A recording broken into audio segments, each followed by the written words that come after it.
And good evening, everybody. Welcome to Filk Quest with your host, Filk Ferret. And tonight's special guest we have is Mark Horning, or as many of you know him as Rocket Song, because he's often in our in the chat during these. And I finally got him on there because the time difference in Arizona is a lot closer than it was during the summer. What's that all about out there? Why don't you guys change your Well, time, Mark? I'm told that we actually did try saving daylight once back during the Nixon administration, and the sun set the next morning, and nobody liked it. When and I remember once, I think it was we were at Westercon. I think it was a Westercon in the Bay Area, which is right around 4th of July, and it's starting to get dark, and I'm thinking, hey, it's starting to get dark. We should get supper, and it was 9:45. Half the restaurants were closed. I understand that. Yeah, completely. And I used to, my dad would call when the kids were little. My dad would call, and we wouldn't be home, and I'd call him back, and 9:30 at night or something. He's all, where are you? Where are you? I'm all, well, we had the kids at the park. He's all, isn't it dark? And I'm all, yeah, that's the idea, because you don't want to be playing on metal park play equipment when it's 100 and God hates us out there. And that's another thing. For those that are just tuning in, Mark and I were discussing it earlier that he lives in Arizona, and car batteries and tires and everything else are correct by the heat. But I never thought of that. Like swing sets and that for the kids. So that's incredible. On the other hand, in January, instead of salting the roads, we will be salting our margaritas. So we've got that going for us. Exactly. Now, what's your temperature out there for those of all of us who are freezing? I think it was 81 today. Mm-hmm. Okay, well, it was nice talking to you. You have yourself a very pleasant night. Let's see who's in the channel. Okay, we have a spear carrier. I don't know if they're still out here. It looked like they came on at 7:54 and said sneaky stinky. So I have not really sure what the sneaky sneaky. Oh, there's spear carrier now. So spear carrier, what was the sneaky sneaky about?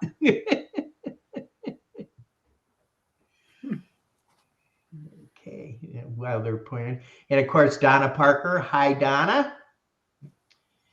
Claude Sailing's out there.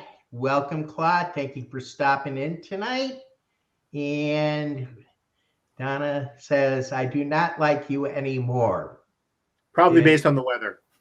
Absolutely, because I know that she, in our household, it's like this. I sleep on top of the blankets, no matter what the temperature is. And she, in the middle of the summer, you can't find her. She's just got blankets piled up to the ceiling. Very cold-blooded. Echo, by the way, echo. Okay.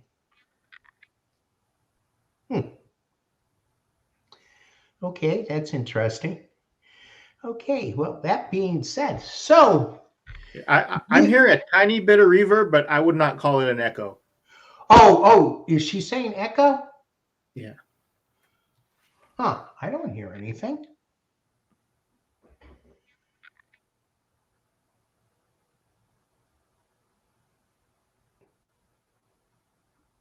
Yeah, it doesn't seem to be coming through on my side unless they're hearing you speak through my microphone, but that is interesting because that doesn't usually happen. Just me. Yeah, no, I think it's fine. I'm not hearing a lot of echo.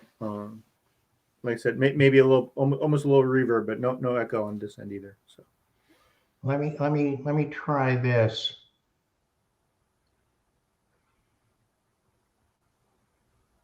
Let me go in. Oops.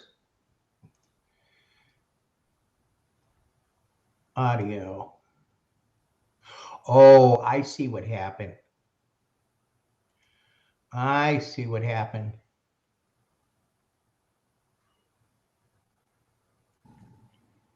Okay, how's it now? Well, that's clearer. Yeah. What happened is for some reason my default microphone got switched to my cam instead of my H6.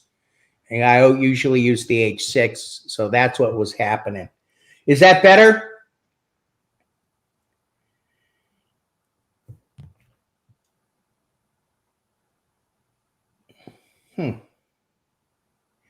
Donna says fine. Okay. Okay, well, let's see how it goes. You can still understand us, right? No, wait, Mike's house. Yeah, it could be her too, because Donna says it's fine now.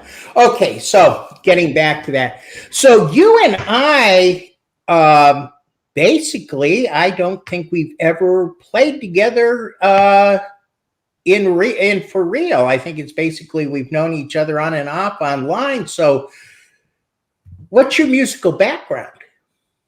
So, that's so I'm originally from California and I live in Arizona, and I don't get, that side of the Rockies very often. So I believe you're correct. I don't think we've played together. My musical background is, I took guitar lessons when I was young, and that didn't take because I think I had a classical guitar and the neck width was just way too big for, sixth graders' hands, right? And actually, I took up guitar again after I ran into folk music. I've always loved folk music. Always been big fans of, Mamas and Papas, the Platters, Kingston Trio. I remember one date with my now wife, but back in college, where we were wandering around the hills up above the campus where they had the architectural projects, where we were just basically wandering around singing Kingston Trio songs. Ooh. Yeah, so you and I are pretty much then from that same genre, Peter, Paul and Mary, Kingston Trio, Smothers Brothers, things like that. That's good. And when you said that you took a classical guitar, it wasn't an old Silvertone, was it? I wouldn't remember. I mean, that was, decades ago. I will tell you that I did learn the hard way. Do not attempt to learn on a 12-string. Yeah, I can appreciate that. When people say to me now, how do you play a 12-string? It's, to me, it's just a regular 6-string with 2 extra, the things. But I could see the tuning problem with the 12-string, without a doubt. You know what our saying is about the 12-string, you spend all your time tuning the other part playing out of tune. And then I had a friend says, I play an auto harp. And I said, okay, you got me beat. Never mind. 12-string, I always found I didn't need as much padding on my fingers. Yeah. How do you feel about that? I think, once you're used to it, you don't, because it's more spread out. But yeah, no, I had bought a 12-string for $100 out of the back of the Penny Saver newspaper. And it was not a great guitar, and you spent all your time tuning it. And the rest of the time definitely playing mostly out of tune. And then my girlfriend at the time had picked up a 6-string, and so we both kind of learned working on that. So how did you foray into fandom, into filking? So back in college, some friends of mine said, hey, we're going to this convention thing, and you ought to go, because the guests of honor are Larry Niven and Jerry Purnell, and you like them. I'm all, yeah. So they suckered me into going to Worldcon for my first convention. Wow. And you still went back. And, that was Con Francisco in '93. And like I said, Larry and Jerry were the guests. And not that long before that, one of their novels they published was Fallen Angels. I don't know if you remember that one or not. And required reading for any fan. And so, honestly, my first exposure to Filk as it would be, you know, as depicted in that novel. Before I ran into it in person, and then we kind of ran into Leslie Fish at Con Francisco and wound up in the boardroom Filking with Leslie. Yeah, that is great. So I take it you had a strong science fiction base at that time that you were into, or? Yeah. So you know, my degrees are, you know, I'm a was a physics major. My degree is in physics. My master's degree is in physics. You know, I've always liked, especially harder science fiction. You know, I can say that I think the first real science fiction book I read, you know, once you don't, you know, if you discount, you know, Jules Verne and stuff like that, or children's books, was Caves of Steel by Asimov, that was handed to me by I think our middle school librarian. So you didn't get the Trip to the Mushroom Planet? I remember reading the Trip to the Mushroom Planet in third or fourth grade. I think a lot of us started. You're the only person I know who recognized that. The Wonderful Trip to the Mushroom Planet. Yeah. Yeah, I try to remember. It could have been the Wonderful Trip to the Mushroom Planet, but there was another one too that was famous or not famous, but a lot of people started up, and I can't remember. The Wonderful Trip to the Mushroom Planet. But I think that when I read that book, I was pretty much hooked on anything that was even science fiction related. Or at that time, of course, I didn't know what science fiction was. This is a cool book. I want to go to the stars. What's this planet with mushrooms on it? Oh, that is rich. It's strange. What's, can you remember what book hooked you? I don't think I've ever asked that question before. That's a good question. You know, I actually have a song about, you know, that actually is almost a quiz about all the sci-fi I read in middle school and high school, but it would, you know, I might say Sands of Mars by Arthur C. Clarke. That one stands out as one I read early. Protector by Larry Niven. That one stands out. You know, I can definitely visualize the cover of that with the pack on it, right? But I know for certain that the first sci-fi novel that the middle school librarian handed me was Caves of Steel by Isaac Asimov. Hello. Good morning, singing. Oh, more singing. We will get to singing. Yes, we will. How you doing, Dr. Mom? Oh, that's great. Yeah, I think my favorites at the time were Heinlein. I was always a Heinlein person. I think almost anything by him would have hooked me. So, therefore, were you writing songs or anything like this before you went to the convention, or did songs come after this? I think the songs mostly came after that. I actually ended up updating I have a Word document that is all my songs that I've written. I think the oldest stuff in there is from like 96. And, you know, I said that Worldcon was 93. And the only problem with that songbook is it's alphabetized, because Callie Hills talked me into alphabetizing it. Oh. Which is fine if you can remember what you titled things.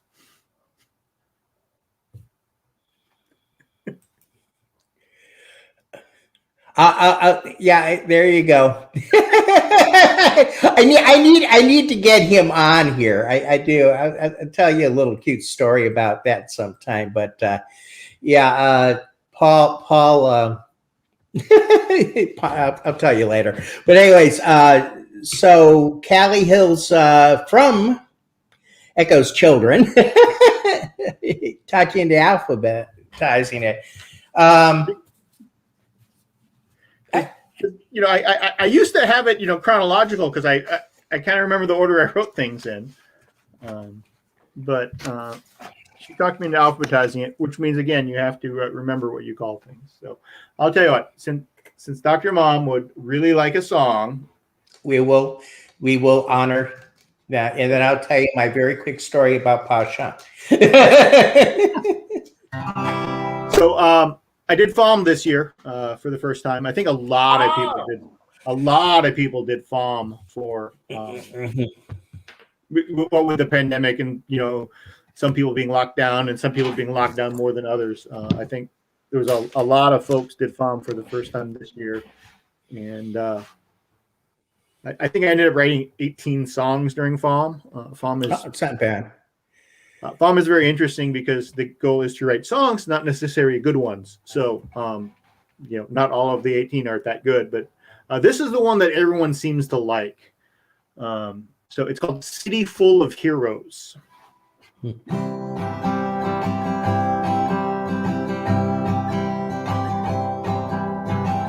Heroes come and heroes go. It's always been this way. Just saw 3 this morning. Guess it must be Saturday. And like the rest, they'll leave a mess like children after play. And it's always been the little folk who pay. Don't send me a hero with armor blazing bright. Don't send me a hero fighting that good fight. Don't send me a hero stalking through the night. It's time we solve the problems on our own. The city's been invaded. Must be Tuesday now. You think it would be Monday. Doesn't work that way somehow. The trap is laid, that's how it's played. Must beat one's nemesis. And buried in the wreckage, I only have this wish. Don't send me a hero with armor blazing bright. Don't send me a hero fighting that good fight. Don't send me a hero stalking through the night. It's time we solve the problems on our own. The heroes never fed me or put beer in my fridge. What was that explosion? That was a brand new bridge. It's out of hand, don't you understand? The city's burning now. City full of heroes, go find some other town. Don't send me a hero with armor blazing bright. Don't send me a hero fighting that good fight. Don't send me a hero stalking through the night. Send everyday heroes, the baker breaking bread. Some everyday heroes to keep their family fed. Those everyday heroes tucking their kids in bed, or perhaps a nice pastrami on rye. I love the sound of that guitar. You were saying that it's a graphite composite? Yeah, so this is a Rain song. This is a discontinued model. It's actually semi-custom. It's Ted at LA Guitars did a custom run of these based on some input from the acoustic guitar forum. So it's got these really cool shark inlays on it. Yeah, I like the inlays. Yeah, without a doubt. And, but it's carbon fiber, and I believe the back end sides are layered carbon fiber and glass fiber. The glass fiber is supposed to make it a little warmer than just pure carbon fiber. But it's I call it the spaceship guitar. I mean, it's got this cool weave. It's. I wonder how it compares to an Adamas, an Ovation Adamas, because the Adamases are graphites too. So I'm wondering, what the tonal quality between the two would be. Yeah, the Adamas says a graphite soundboard. And that, of course, that's where that comes from, right? Latin for diamond. I thought the body was also composite instead of the composite plastic they use. I could be wrong. Yeah, I'm trying to. I don't know. I don't know if it's made out of helicopter parts or not. Yes, exactly. For those who don't know, Sikorsky, the helicopter manufacturer, was the one who produced Ovations back in the 70s, and it was very popular. The first series, Applause, which was their lower brand, or I think their standard brand at the time, it had a steel neck. That caused a lot of problems in the beginning. Yeah, they did. A lot of problems. Not only tuning, but there was a lot. They had years where the fretboards wore down rapidly at that point. But and good luck refretting it. Oh yeah, no. I have. I picked up because I fell in love with it. I picked up a 6-string, 12-string double head, and it had a concave in there. I didn't pay a heck of a lot for it, but I tried to I was going to see if my luthier could, bring the bow out. And he said it was just too far gone. And to take those apart, I mean, just taking the necks off of an Ovation. So I went out and bought another one. But anyways, getting back to that. So give me a rundown of what's your basic, what's your touring schedule? What are the big cons you've hit? Anything that sticks out in your mind, or any cool stories?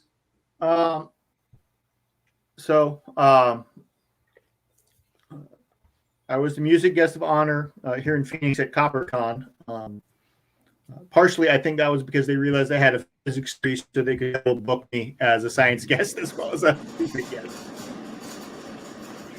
Double bill. I used to. I'm originally from Northern California, so I used to hit Baycon quite a bit. So Baycon invited me out to do a concert a couple of years ago. That was back when Shannon was the author guest and wasn't technically the music guest, but we suckered her into doing a concert anyway. And she's a hoot. I've known her since she was in high school. So yeah, I can kind of remember when she came on the Filk scene. It was I don't think she ever. I think did I see her at the Filk? I think I saw her. She was out at Filk one year, and I think that's where I first ran into her. Sean McGuire. Oh, yep. Like I said, I knew her when she was in high school. We went to her high school production of Into the Woods. So, wow, yeah.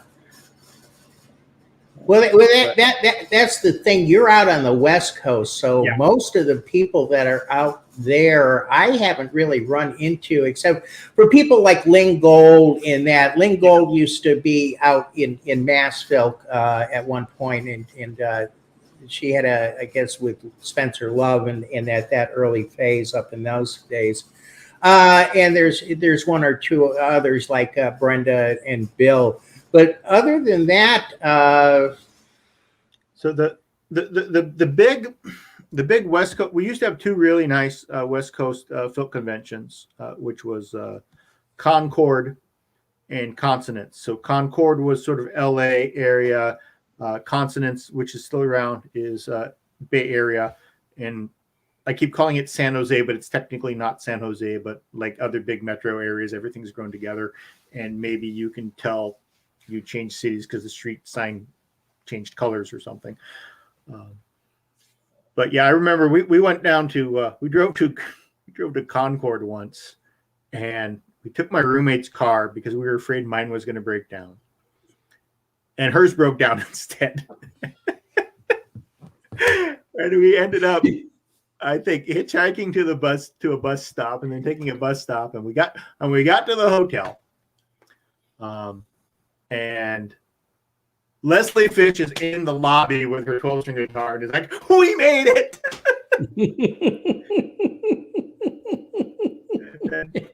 My friend, her boyfriend, ended up driving my pickup down to pick us up. Oh, jeez. We were afraid to make it in the first place.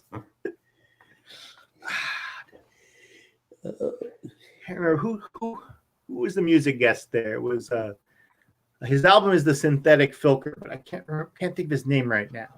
Oh, that sparked something, and I'm trying to think now myself. Let's see. Let's see if I can Google that.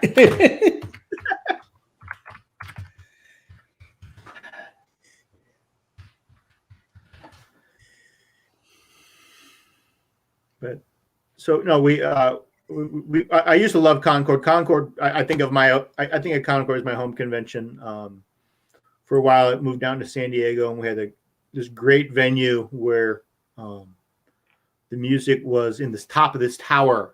So it was like a 7 or 8, 10-story building in the hotel, which had rooms for the first 9 stories, and the very top was almost completely open as this giant, venue that you could have weddings or receptions in. And we had half of it for the concert and the other half for the open Filking, and that was just a fabulous location. You could look out over the city. You pull up the curtains, you could see the city over there, and that was great.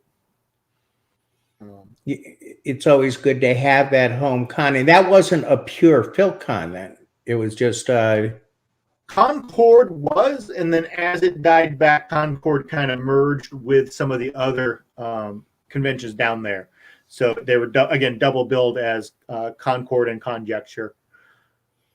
Oh, okay. Yeah, I've heard of Conjecture from there. For a while, it was like Concord, Conjecture, and Westercon all were the same convention. So I think we called it Westercon or Westerjecture or something. We came up with something weird. Yeah. I was going to ask you about Westercon if that was in that same area. So that's basically at the same hotel at one point that you guys had Concord? Westercon is a regional convention that moves from location to location. The only requirement is that it be in the West.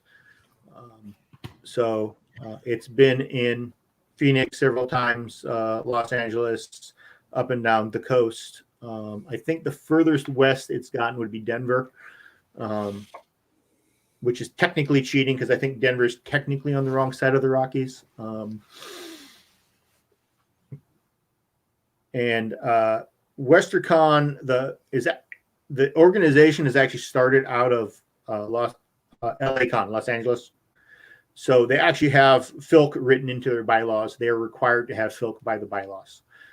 Oh, now see, that's interesting. I don't know too many conventions that do have that written into it. And it goes with, I think it goes with the culture. Larry Kirby and I started the Filk at Con Carolinas, and we had it going for a few years. And then, even though I was on the con committee and everything else, things started changing. The program director wasn't, really that great on Filk. So it slowly turned into more of, not Filk groups, but, just everybody out there that wanted to come. And Filk slowly got pushed to the back. It's sad to see that happens, but yeah, it's nice that it was written into their charter that there should be Filking on that. I like that idea, or at least something that do with Spanish music. And that's a question I know you've heard me ask a lot. What do you think of the new types of fan music out there, and where do they stand in your mind? So a couple of years ago, we went to consonants up in the Bay Area. And the reason we went, because it's a bit of a drive for me to drive from Phoenix to San Francisco, basically. It's about a 12-hour drive. And Heather Dale was the music guest, and we adore Heather. Heather is a complete sweetheart. I caught her setting up the circle once when she was our music guest, and it's like, oh my God, the guest of honor is setting up the circle. Please let me do that. Yeah, right, exactly. But that's a good guest of honor because they're it's like, I never met her before. I'm like, who's this pretty blonde lady setting up the? Oh my God, that's our guest. Heather was one of the guests, and the other guest was the Blibbering Hummerdingers, whom I know you know, right? And it's this wizard rock music, Harry Potter stuff, and I'm all, this sounds terrible. This sounds horrible. They're awesome. They're wonderful people. They're great people. Okay. I'll let Scott know.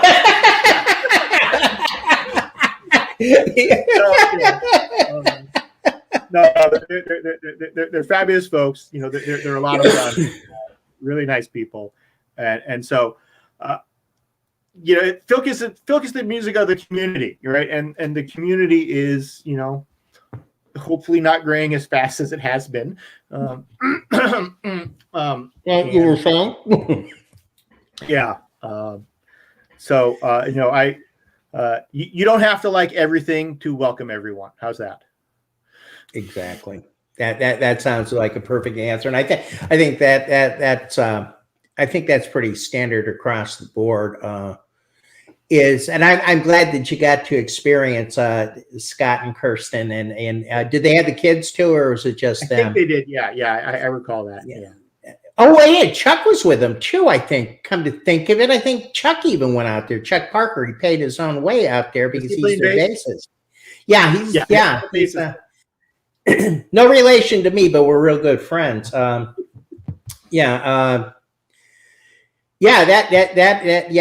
a good group. Which comes to the next question, because they were doing a lot of online stuff. What did you think about the pandemic and all the online stuff? Do you think it was good, bad? You think it's going to continue?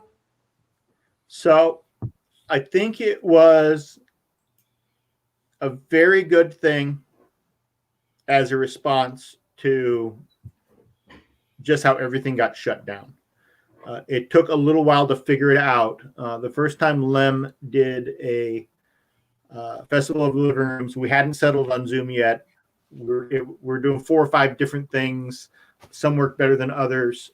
As we've grown into it and learned to use the technology better, I think it's actually gotten quite a bit better. And in fact, the Festival of Living Rooms group this weekend is doing a benefit concert for for Fallon. I think it was. Before we go on, did you want to push that out to everybody so they know what's going on with that? You want to hype that? So Fallon, whose last name I can't remember, is Filker.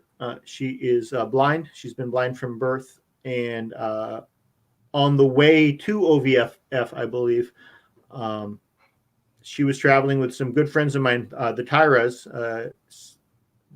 Jerry and Sandy Tyra, who often run soundboards at conventions. Jerry's mastered several Filk albums. They've been in the community a long time. But their car was broken into at a restaurant, and one of Fallon's bags was stolen. I'm not sure what else was stolen, but certainly some electronics that translate things into Braille. So, it makes you go, people are terrible, terrible, terrible at being people.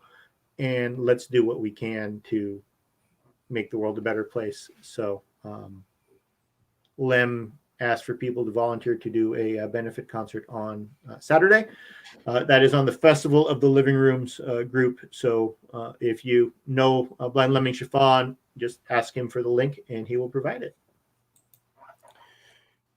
Yeah, while you're going through. All right, and getting back to that, I'm gonna while you're talking, I'm gonna see if I can pick that up and send it through.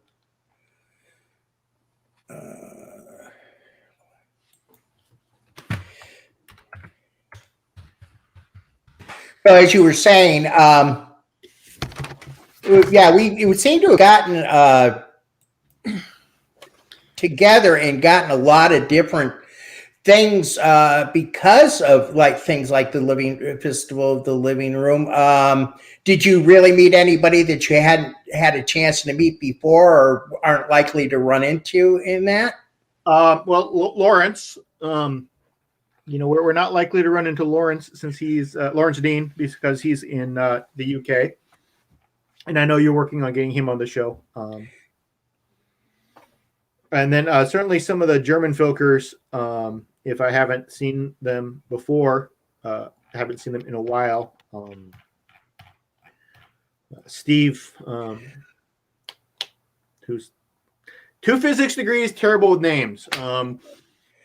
Steve McDonald. McDonald, thank you. Yeah, Steve McDonald moved to Germany a couple of years ago, and I certainly haven't seen him since he did the World Dream. I think oh my God, that was 18, 20 years ago almost. Were you at OVFF?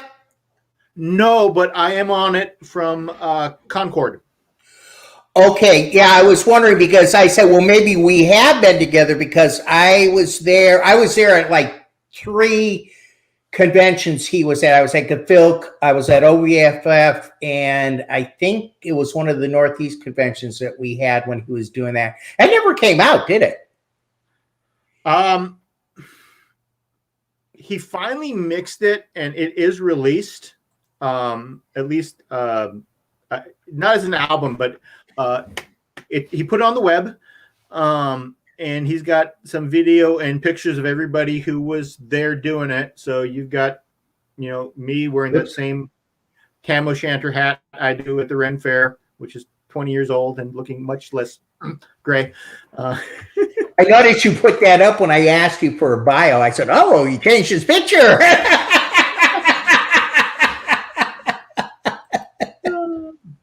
Yeah. That biopic is that's the one the local conventions have been using for a while. So I thought I took the click out of there. That's not part of that. Let me redo that again. Yeah, I thought that was good, but yeah, like that. Okay, yeah, that was a real good. As for where it's going, what I would like to see is I would like to see something. Say Festival Living Rooms continue, not as often as it's been done, but maybe twice a year. Spring and fall, or summer and winter, because it does give us that opportunity to see friends from across the pond, across the Pacific.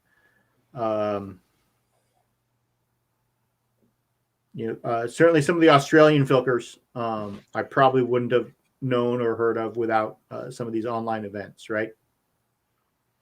Now, I only know one Australian filker. Her name is Mary Amber. Mm-hmm. And I don't know if she was on any of those. I'm trying to get her on one of these because I guess when it's 9 o'clock here or 10 o'clock, she's doing stuff in the morning. So it's in the morning for them. So I'm going to see if I get her on. Try and get a hold of Steve McDonald.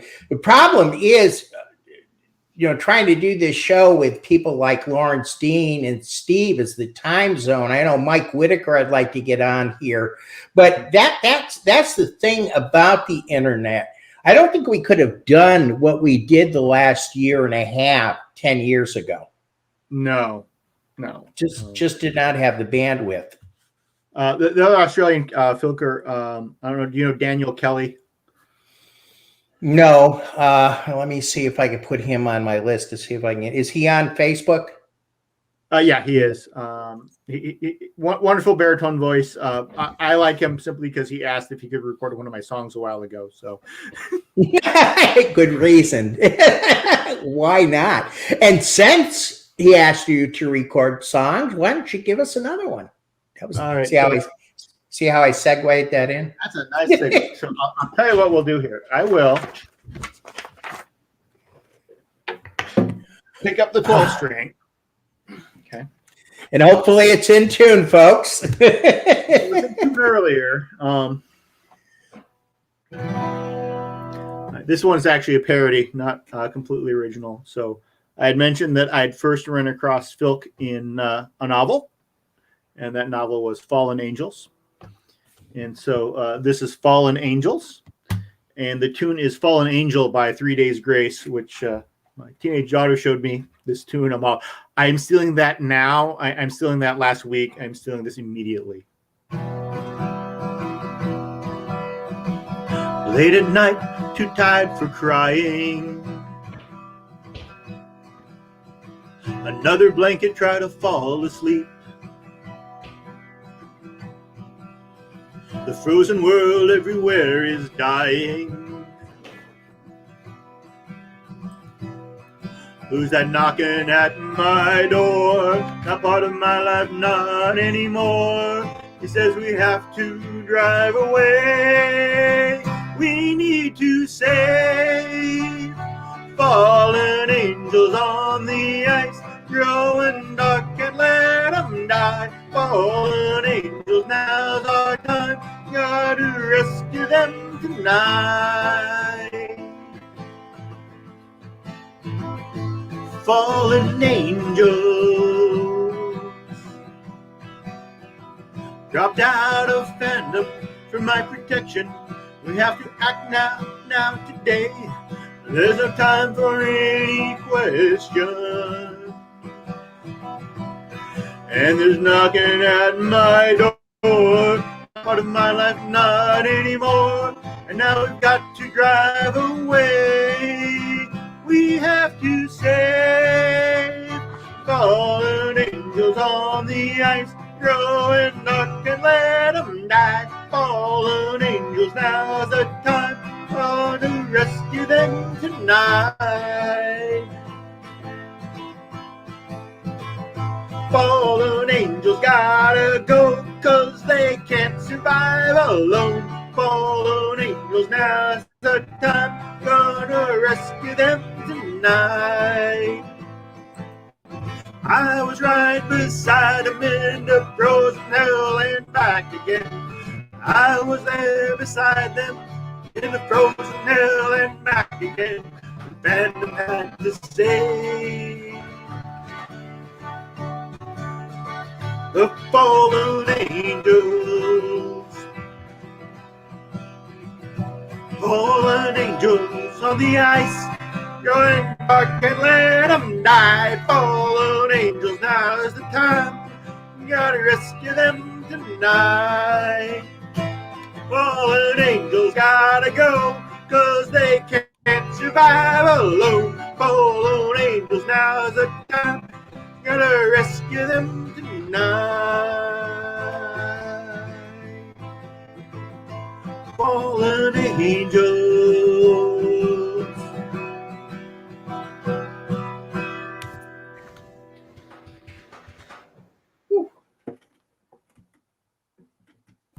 I really should try transposing that down a little bit.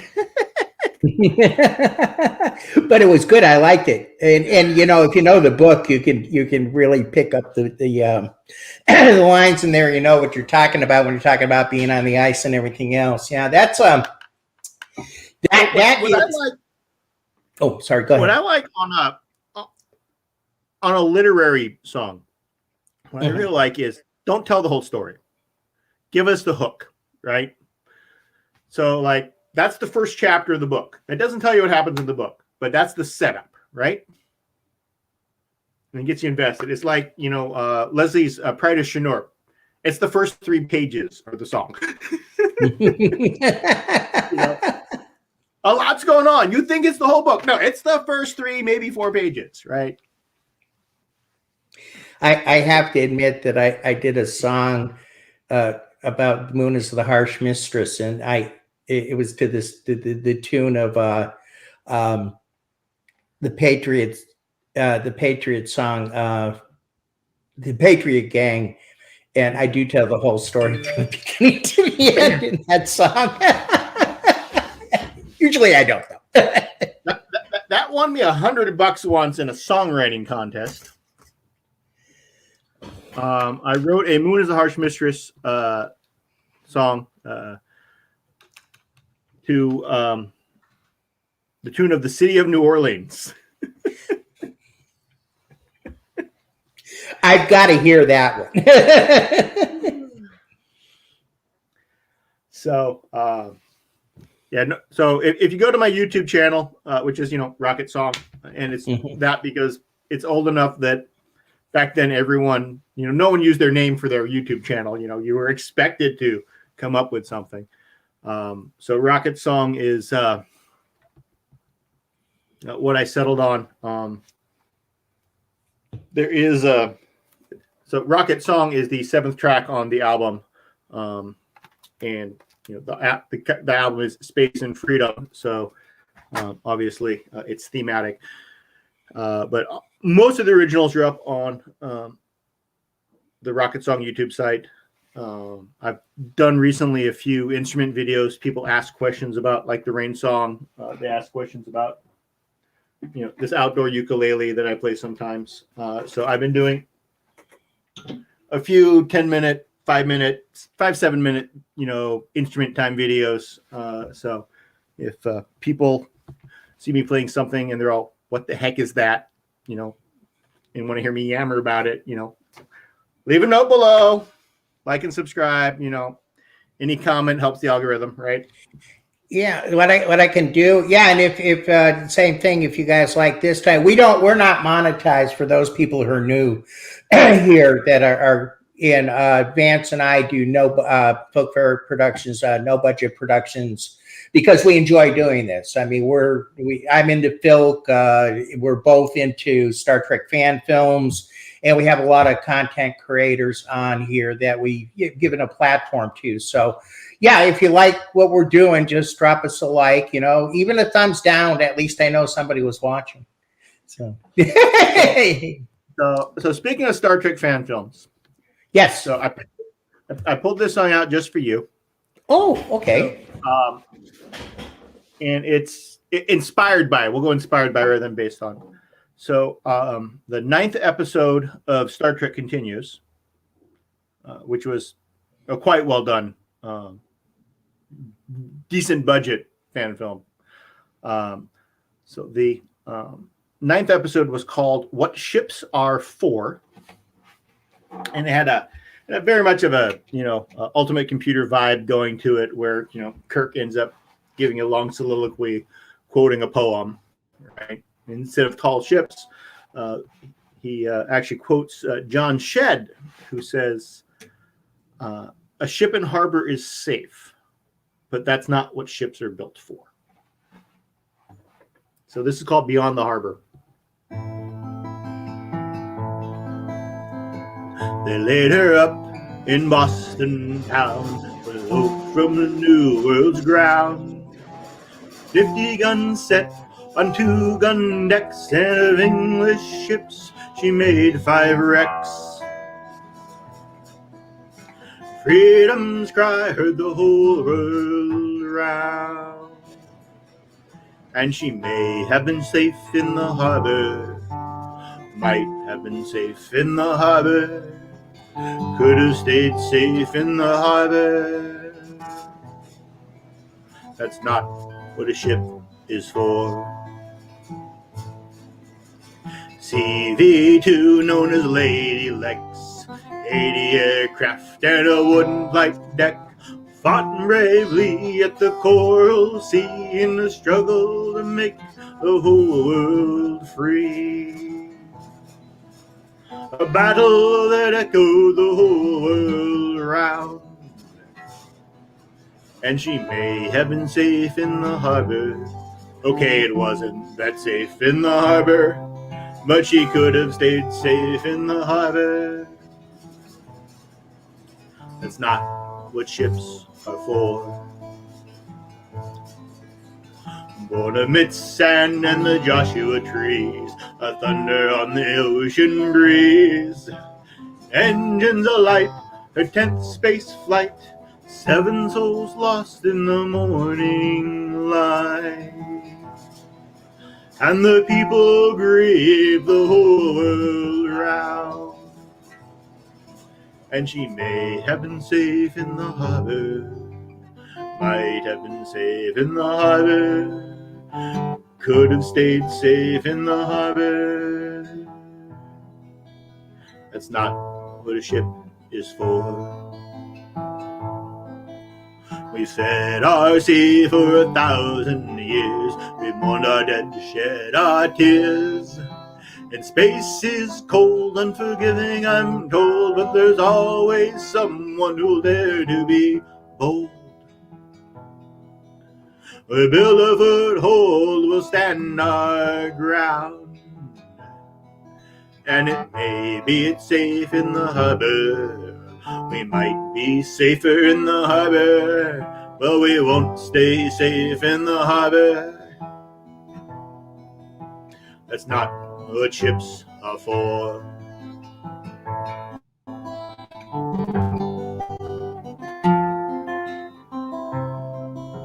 We're sailing beyond the harbor, 'cause that's what ships are for.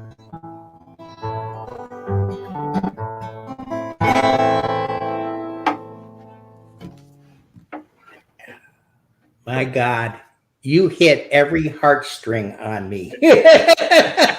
Every. I need, if you wouldn't mind, the chords and the words for that, if I would like to learn it. All right. Tell you what, I will send you a PDF. So I think I can send a PDF via Facebook Messenger. I think I can attach a PDF. Yeah, you can do almost any document. Yeah, so whatever is easiest. And coincidentally, last Tuesday I created a PDF of my entire songbook, which is alphabetized with the table of contents. So I'll just give it to you. That is great with me. That is great. And, do you have it recorded anywhere? That one is not recorded. I think we would like to put that on the next album. That is, and I've got an idea because sometimes it depends on what this year's going to be for like Constar or whatever, but every once in a while Vance likes putting original music into something, and sure. I'm trying to think of where that would go, and if we have a place where we can put that, I'd like you to record it. So let me talk to Vance about that, but that song is just that. Thank you. So like I said, the original inspiration was, I watched this, Star Trek fan video, and, the wheels are turning, and I'm all, that's where it ended up. Yeah, that is great. The first thing is I love Old Sail, and when you were talking about that, that was it. And then my second love. Well, you didn't have a sub in there, but aircraft carrier. My uncle served 30 years in the Navy on aircraft carriers, and aircraft carriers have always been a love of mine too. And of course, Challenger. Do you ever? And I don't think I've ever asked anybody this, but when we had Challenger, we had a lot of Filk come out about it. I mean, we had the memorial Filk that came out of your area. How come we didn't have that for Columbia? That's a good question. So first of all, when Challenger happened, I was in middle school, and either in algebra or PE, someone said the space shuttle, exploded. I'm like, yeah, right. Tell me another one. And then we showed up to science class, and the teacher's sitting at her desk just crying her eyes out. I'm like, oh, right. And I remember buying the Challenger Memorial album from Mary Creasy at the 93 Worldcon. And there's one song on there I really, really like. The one where the refrain is the future's for those who take up the challenge. Oh, yeah. Oh, God. I can't think. I think it's an Eckler song. It seems to me. She may have sang it, but I was almost thinking it's a Dan Gallagher song. It could be. I've got to find my copy of the Challenger tape. I've got some stuff that I need to.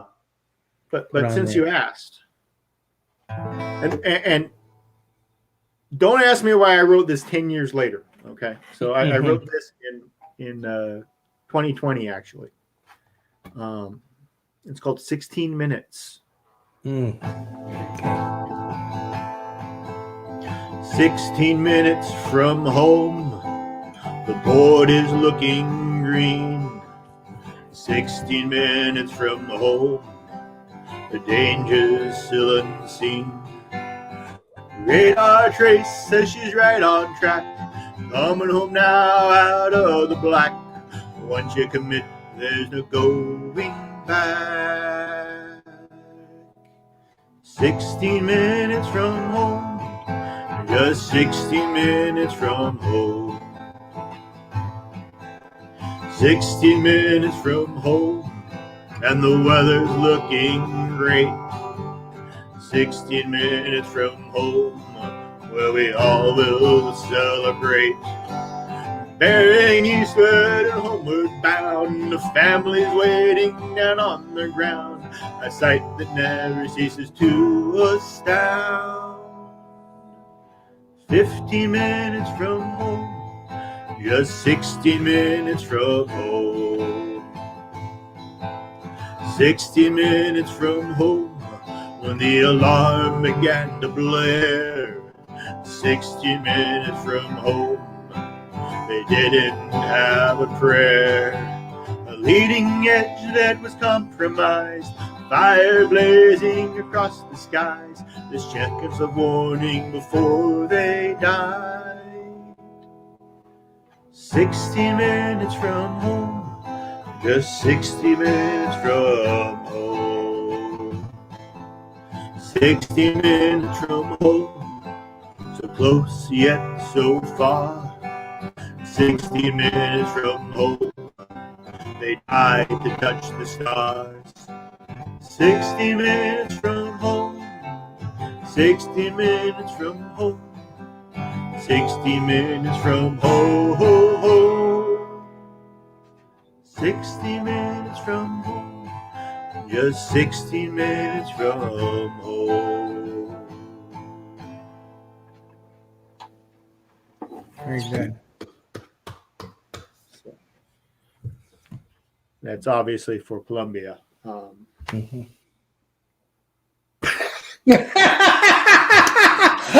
done that many times. Anybody who's ever watched me on any of these streams will know that I've done that.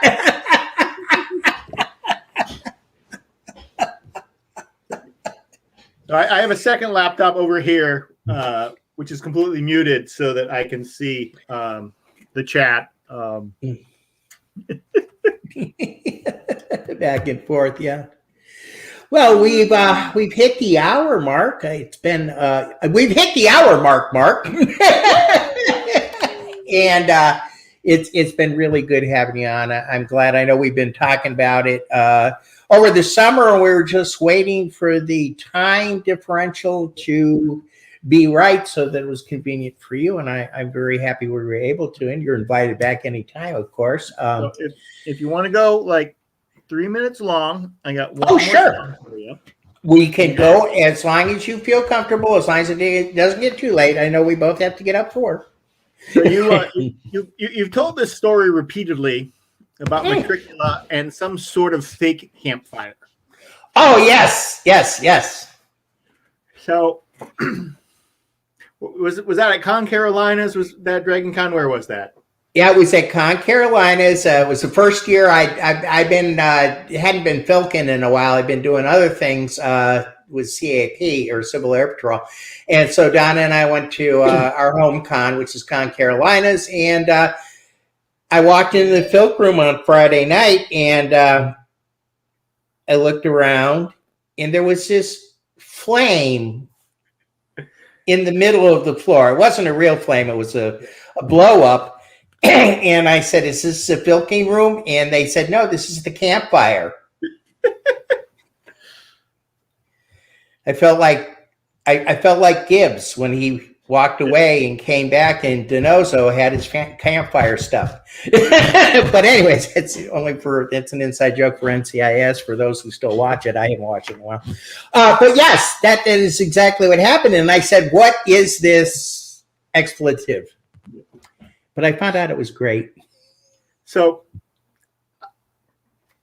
this is my thought on that, because I got a little fire pit in the backyard.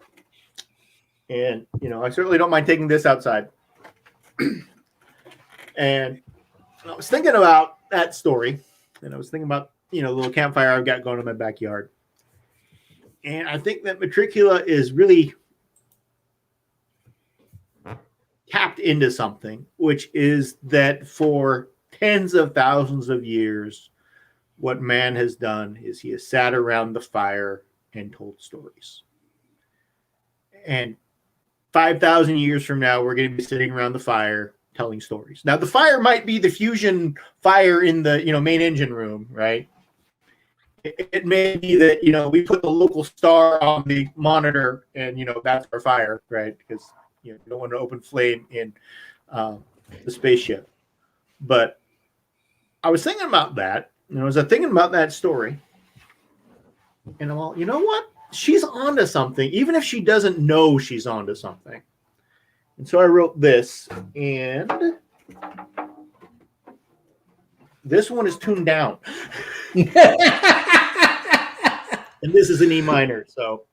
You see that Rob Wynn got away with that. He just went out and bought a bass guitar. I don't play it very often, but when I have, there are certain places where it's really, really cool to have, which is I have an Alvarez baritone. That's what I meant, a baritone. I'm sorry. Yeah. Which is tuned, B to B, or because I'm a guitarist, I like to think of it as capo -5.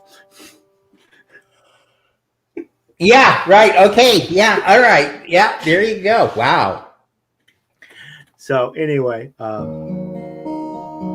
this is called Between the Fire and the Stone. And we roam, yes, we roam beneath the fire and the stone.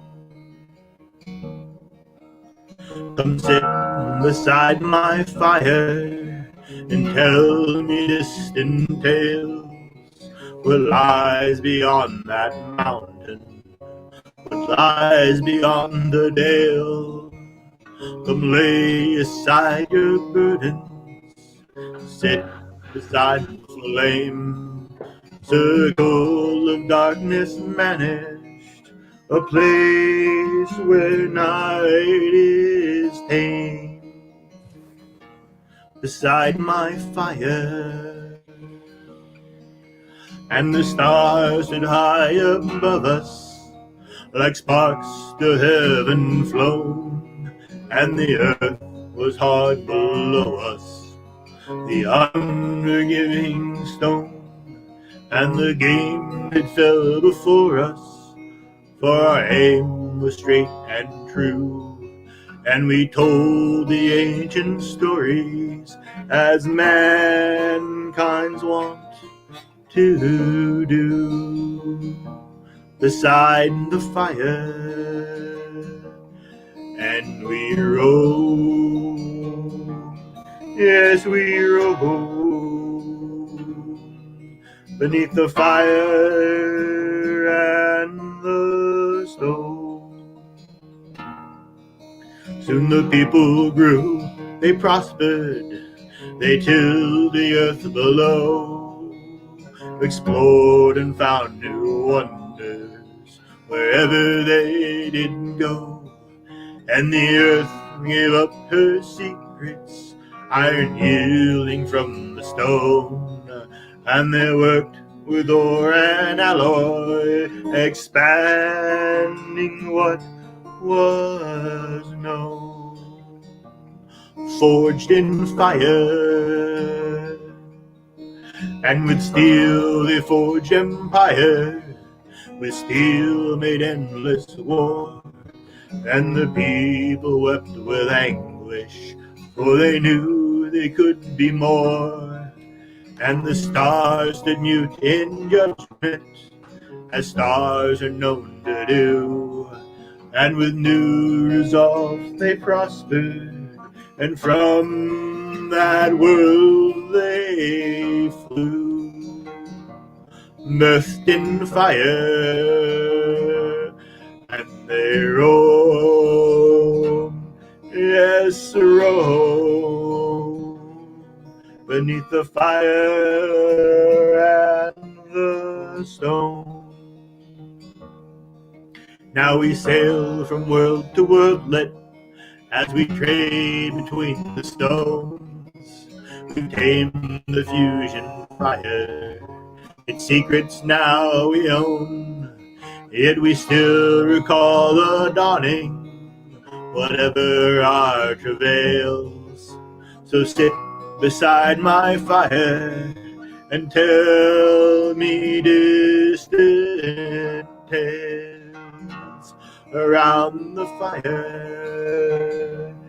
And we roam, yes, we roam, beneath the fire, beneath the fire, between the fire and the stone.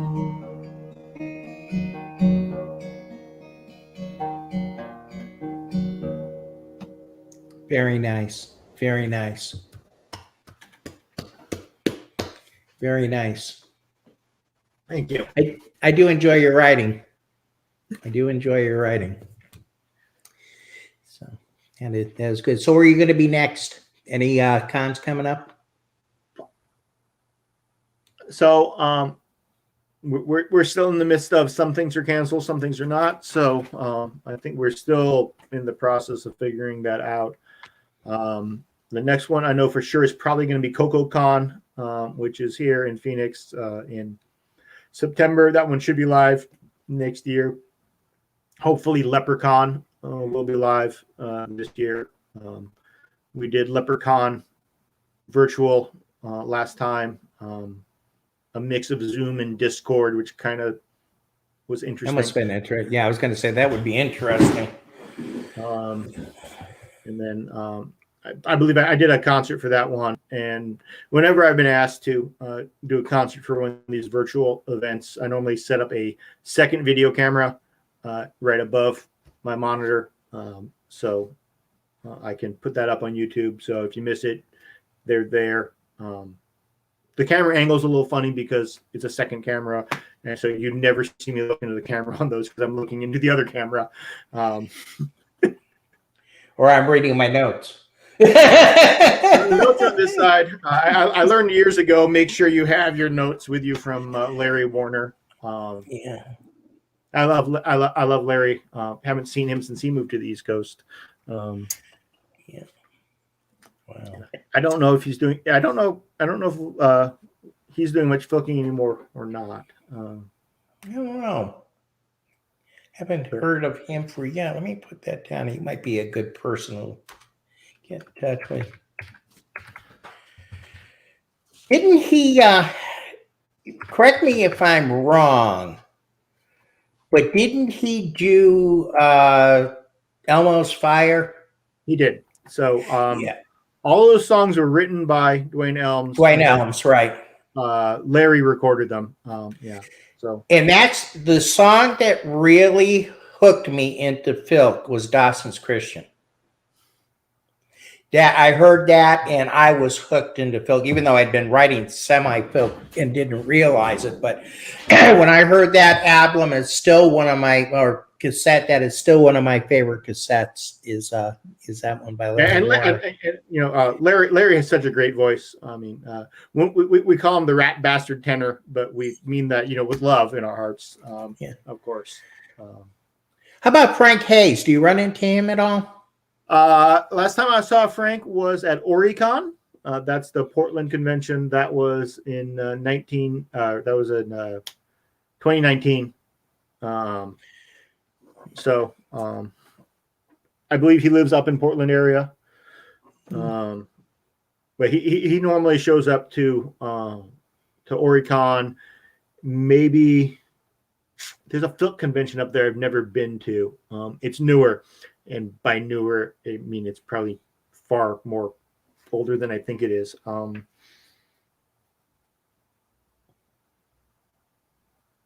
I think it's technically in Washington, not Oregon, but the Pacific Northwest is kind of, a blurry, wet, moldy blur to me. Gotcha. But yeah, saw him there. Cecilia Ng's always up there. She'd be a nice guest to have too. Yeah. See, I don't know as many out there. I mean, I've got to get in touch with Kathy Marr. Kathy Marr, I met when she was on her little trip around here hitting cons, and she spent a night. She and her now husband spent the night with Larry down in South Carolina when she was going through there, and we had a big Filk down, our house Filk down there. I met her. She's a sweet person. I'd like to get her on too. I met Kathy Marr at the 1995 Baycon. So we go to the Filk room at Baycon, and I've got my crappy ass $100 previously mentioned 12-string guitar, and Kathy is kind of holding court in the Filk room, playing anti-war songs for some reason. So I get a bug up. That's what we do. I get a bug up. I'm going to play my pro-war songs. So I think I played The Sun is also, Leslie's The Sun is Also a Warrior. And then, so that's where I met Kathy. And then the other thing that happened at that convention is this dude comes in with this gorgeous blonde Taylor guitar that literally cost 10 times more than the truck I was driving at the time. And he's all, I came down here because I heard there was music. Jeff something. Bonhoff. Yeah, that's it. Oh, okay. Jeff Bonhoff. Okay, yeah. So Maya was there as an author guest. Yeah. And Jeff was there and had his guitar, and he was like, bored out of his ever-loving skull. And someone told him there were people playing guitar, so he came down to join us. Yeah, they were at one of the first concertinos I ever attended out in when I was up with Mass Filk. They're sweet people. They're great. We remember. I mean, they're so cute. They're adorable. They've been married, quite a long time, and they were all lovey-dovey, and it's like me and my girlfriend at the time, we were convinced they were dating, not married. Yeah, try. You don't act like that when you're married. and so Jeff promptly went back to his room, and that night they wrote Nights in White Satin. I've heard that one, actually. I've heard that one. Okay, well, it is 10:15. This is probably one of my longest ones, and as always, it's been extremely enjoyable. I would like to have you back because I think we could continue talking on and on and on without a doubt. So we'll work on something for maybe early in the spring before the clocks go back. maybe I'll have you back on the Wednesday before the change.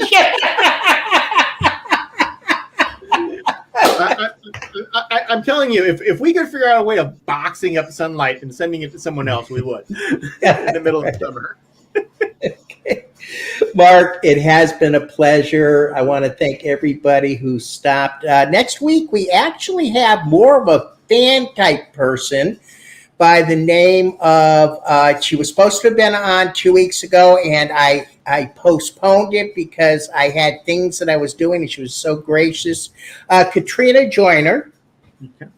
Yeah, and she's been on most of the Filk groups and stuff like that. So she has a few things that she has, but I thought I'd have somebody who was a fan and not really a super performer just to get their perspective on. So, I'm trying to cover as much. I'm sorry, go ahead. So that's a good segue. So Katrina has a small web store where she actually sells Filk CDs and music. I know she's carried my album in the past, which is basically me throwing in one more plug to say I have a lot of these in my closet still. So I'll make sure. Did you put that in the bio when you send it up? I just put it up, but I'll make sure that gets into the bio on the bottom. It is available on. I've got it up on Bandcamp now. CD Baby basically imploded and made us all angry with them. Yeah, I can hear that.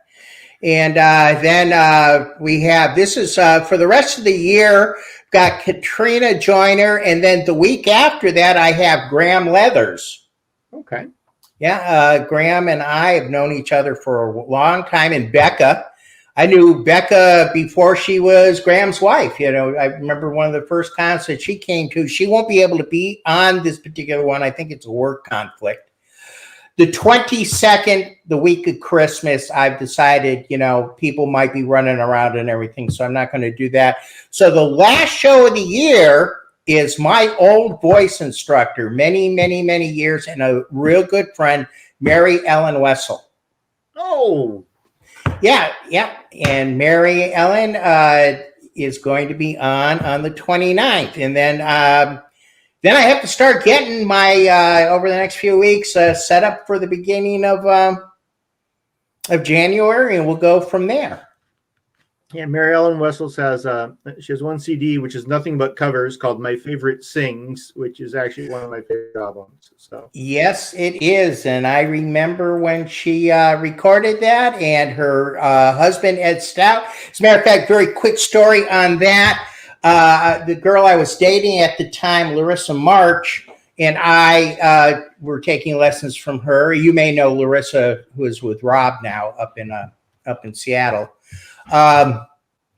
We gave her firstborn child a stuffed ferret because we had ferrets, and so I gave him we gave him a ferret. And she probably won't remember that, but I'll bring that up without a doubt on our thing. So, once again, everybody have a safe rest of the week. I hope you enjoy your weekend. I hope everybody had a fantastic Thanksgiving. And for those who are celebrating Thanksgiving, I know we might have some people who don't because they're out of the region. Happy holiday season to everybody as we go through this. Mark, once again, thank you very much, and we will be talking to you again, and I will be most likely seeing you in the chats on the upcoming weeks. It's always a pleasure to have you. All right. Thanks, Frank. Been great being here. Okay, so everybody, once again, live long, prosper, be safe, be genuine, be safe, and keep on geeking on. Vance, if you're listening to me, I finally got it right. Take care.